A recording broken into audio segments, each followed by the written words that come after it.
Good morning, Philip, and thank you for inviting me to Canaan. I'm very sorry that we can't be there this summer and hope that it'll be possible to see you in person next summer. Um, Let me take just a very few minutes to say a couple things about the book I would have been talking about in Canaan and try to give you some sense of what it's about. So, I worked on this book for the better part of a decade, and it was an education for me. It helped me to understand something that a lot of white people, I think they understand, but don't. And for me, it helped me to see how far I have to go to grasp the very fundamental fact that American history is a totally different story for black people than it is for white people. The story in particular that I tell in this book is the story of several centuries through which white America went to amazing lengths through the law, through policing, through cultural misinformation to ensure that enslaved black people stayed that way, that they remained enslaved. And they were up against the fact, of course, that no human being wants to be enslaved. So the story of America is very much the story of courageous black people uh, taking their lives and what little fortunes they had into their hands and making ingenious and extraordinary efforts to escape from the shackles of bondage. The fact that this problem was at the very center of our history is attested to by the fact that it's at the center of our Constitution. In some language that's come to be known as the Fugitive Slave Clause, which states that no person owing service or labor in one state can escape that obligation to another state, but must be returned to the party to whom service or labor is due. You'll note that the word slave or slavery doesn't appear in those phrases. Indeed, those words don't appear anywhere in the Constitution, and yet slavery is all over the Constitution. And I've been surprised by how many well-educated and sophisticated people do not realize how essential the institution of slavery was to the writing of the Constitution and to the creating of the Republic. So in this book, I try to tell the story of how, despite its best or worst efforts, white America was not able to enforce that fugitive slave clause.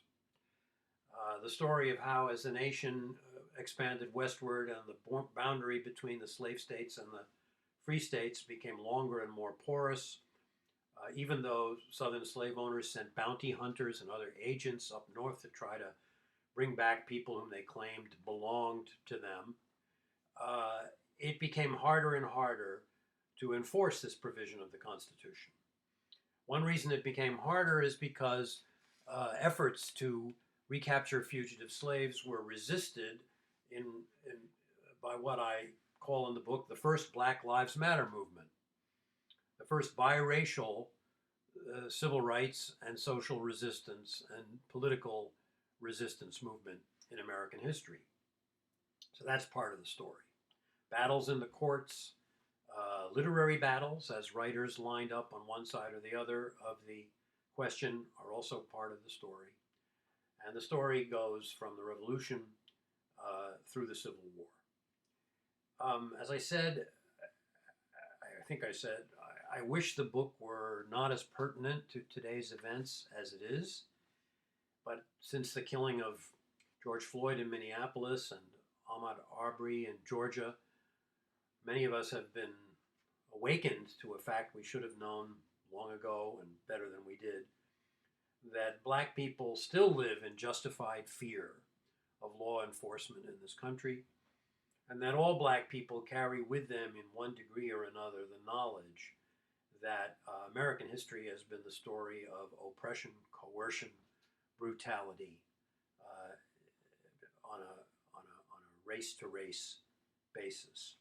There's no sugarcoating it. There are great and glorious things about American history, and one of the great and glorious things is the way in which Americans came together to resist the fugitive slave laws of the 19th century, but I think we need to be honest about our history. Um,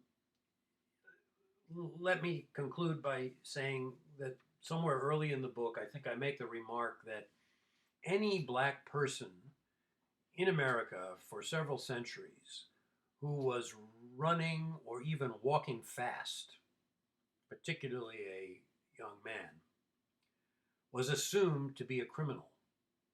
And the crime of which he was assumed to be guilty was the crime of stealing himself. That is, if you were a slave, you belonged by law as a piece of property to somebody else. And if you fled seeking freedom, you were guilty of stealing yourself. Now, technically, legally, that's no longer the case in 21st century America. But it is the case, alas, that black people on the street are regarded too often, for no reason, as being outlaws. And I guess I would say that this book confirmed for me the truth of the famous remark by William Faulkner that the past is not dead, it's not even past. This is a history book, but I think those of you who take the time to read it will feel that it's also a book about the present. Thanks very much, and hope to see you next year in person.